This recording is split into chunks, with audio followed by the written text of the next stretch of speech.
Hello, it's Mitch Shire, President and founder of ZinMarketing.com, and today we're going to have some fun looking at a newsletter design and layout, and we're going to pick it apart and show you some things that aren't so good, and we will show you some of the things that are really good about it that you can apply to your own. So this is a newsletter, the July newsletter from a company called J.J. Buckley Fine Wines, and it's long, and I'm going to go through it and show you all the different components, and we'll just walk through it step by step and point out, and you have choices when you're doing these things. So you can decide which of these things are important to you and which of these things are not.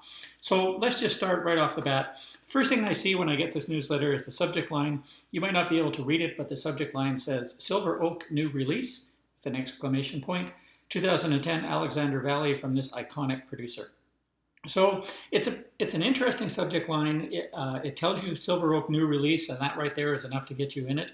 And then it goes on with some extra text. This subject line is a little longer than what you would want to use. The shorter subject lines tend to work better, and maybe Silver Oak New Release is enough to get you into the message. And that's really the goal of the subject line, is to get you into the message. Now, once you're in the message, you'll see I've just bracketed the top two boxes there.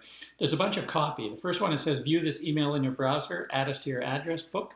A lot of the ESPs like to have that little bit of a filler at the top, but really when you look at it in a preview pane, sometimes that's the copy that you see. And view this email in your browser is not the type of language that pulls me into the message and makes me interested in reading it. And usually what I want is the very first copy in the message to display as the first line in the preview pane in your browser. And that makes me interested in reading the message. The copy that they put up here as a placeholder, one of America's favorite Cabernet Sauvignon producers by Robert Parker, that quote on the top left box there, that's designed to be the filler. But I'm just going to say, if you are a wine connoisseur, you will know who Silver Oak is, and you will know that their Cabernet Sauvignon is a good wine. So not necessary to sell the winery when the winery is well known. The other thing that you see at the top of this message is the social media. The social media buttons are at the top of the message, taking up space. Really what you want at the top of your message is to get to the message as fast as possible. So you can see here, if I was designing this email, the only thing I would have at the top is the J.J. Buckley Fine Wines banner. That would be the first and only thing I would have at the top of this message. I'd like the gray bar that says e-subscribers special offer. If that was done properly with maybe an alt tag, then it might say e-subscriber special offer as the first line in your preview pane. And these little technical details are the things that can make the difference between great emails and ones that just are out there. So basically, when you look at the top of this message, it's cluttered. Now, it's nice and clean looking, but it's cluttered because it has lots of things there that don't get you into the most important point, which is the headline or subject line, or the big banner line that I've highlighted with the arrow. 2010 Silver Oak Cab Sauvignon Alexander Valley. So right away, that's the most important thing in the top of the message. And I would kind of like to remove everything that is a distraction from that. The J.J. Buckley banner, you'd like to have your branding, that's okay to put at the top, and it is about the right size. You want to have the smallest banner possible to get you to the copy as fast as possible. Now, this is a long email message, and I'll just go to the next page here. This is the bottom half of what you're looking at, is a picture of the wine bottle, and they're taking this opportunity to sell the wine a little bit. It's got the winery tasting notes, so it gives you a little bit of background information. It's got the winery notes from the winery itself. So again, it basically makes you drool a little bit for the wine. And then it's got the price on it, and then I've got a buy now button. So really, so far, it's been very simple. It's teased me with the fact that I'm looking at a Silver Oaks new release. It's telling me it's a 2010 Cab Sauvignon. It's got me going. And then it shows me the product, and it gives me a buy now button. So all of that is nice and clean at the top of the message. You'll notice it's got a white background, definite plus. It's got a nice clean bottle shot, definite plus. And it's got the tasting notes to kind of make you drool for it a little bit and be more interested in it. So those things are very good, but it goes on. There's more to the page. The next thing that happens is there's a block right underneath that main offer, and it says recent offers. And the recent offers are, did you miss one of our great wine offers? Many of our wine deals sell out quickly, so hurry as quantities are dwindling on these terrific recent specials. So that's a good thing to say. It's a reminder that wines will sell out and not to dilly-dally around. So if you didn't like the feature wine, recent offers might show you some other ones that were shown. What I like about this is where it has the pricing. You can see the dollar values in green, $52.99, $49.99. It also shows the online average and basically is trying to show you you're getting a little bit of a deal. And it shows better value if you buy it here and now. The goal here is trying to prevent you from drifting off and doing searches for this wine online in other places. And that's kind of a great thing to have to help those people that are just kind of value conscious. The other thing I like about this is the buttons are nice and clean. There's 3 of them. It says buy now on it, so that's a good feature to have.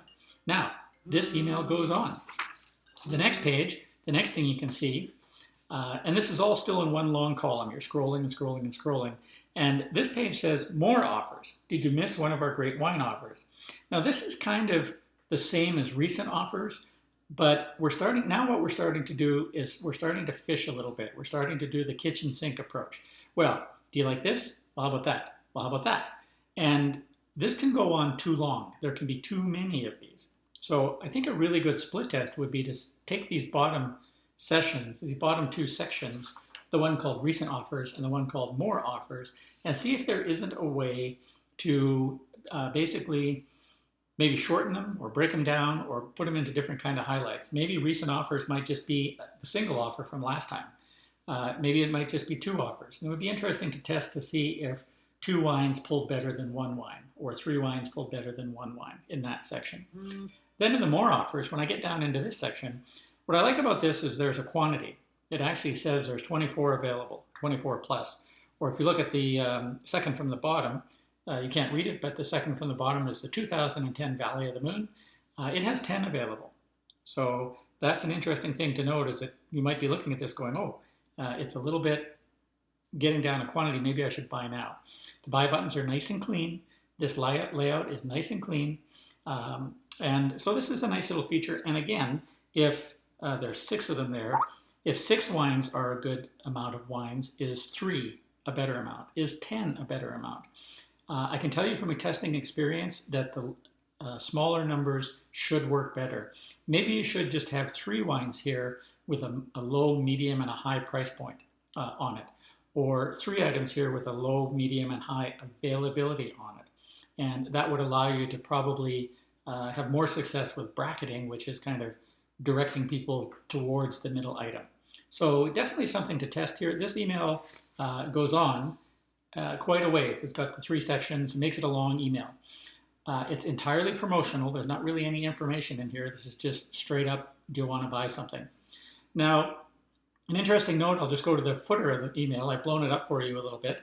This is the footer of the email. It's nice and clean. It has the proper address in it for can spam. It's got the mailing address on it. So it basically is a nice compliant email. It's got the phone number on there.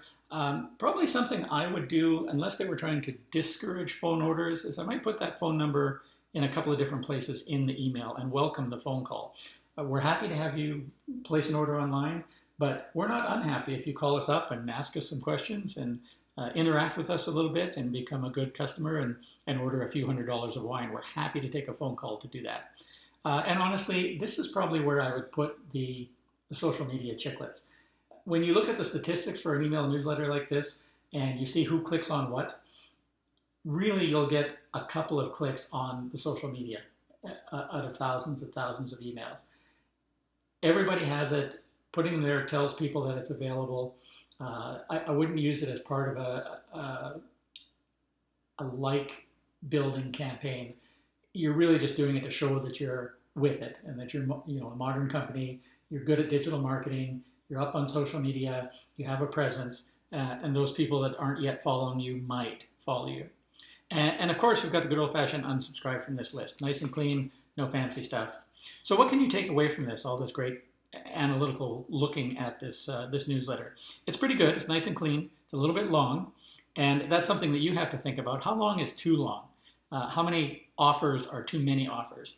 And I think, I haven't really counted this, but I think we're looking at 6, 7, 8, 9, 10, Look at 9 or 10 chances to click on something in here. Would you do better if there were 4 or 5? Would you do better if there were 3? Would you do better, if there were 20? And that's kind of what you want to test. In our experience, less is more. You're a little more focused. Generally speaking, people will click on the things that are at the top and they'll lose interest as you get down towards the bottom. This style of newsletter is an offer newsletter. It's straight up commerce oriented. Not much information other than about the main product. Not much helpful hints. Not much direction. It doesn't tell you anything. It's got absolutely no personality to it. It's really just a corporate flyer. So you could make this quite a bit different by throwing some personality in it, an introduction from a winemaker, a story about the wine, talk. Actually, tell the story about what happens with things selling out, and by selling out quickly, give some examples. We sold this one out in 24 hours. We were surprised it went way faster than we expected. We sold this one out in 72 hours. We were surprised. Normally they sell it in 24 hours. So you're starting to tell a story and let people paint a picture in their head of the scarcity, which is helpful for marketing, and that works in your favor. And I couldn't help but mentioning social media. Just make sure it has a purpose. In this case, the purpose is not strong enough to place it at the top of the message and clutter the header. So there's some simple tips and techniques to help you make your newsletters a little bit better, and using an example from J.J. Buckley Wines. And of course, if you go to ZinMarketing.com/help, you can see the kind of work that we can do on your behalf. Or if you want to learn how to do it yourself, go to nospamemailmarketing.com. Got a great training program there. Hope you're having a great day and it carries on to continue to be great. We'll talk to you next time.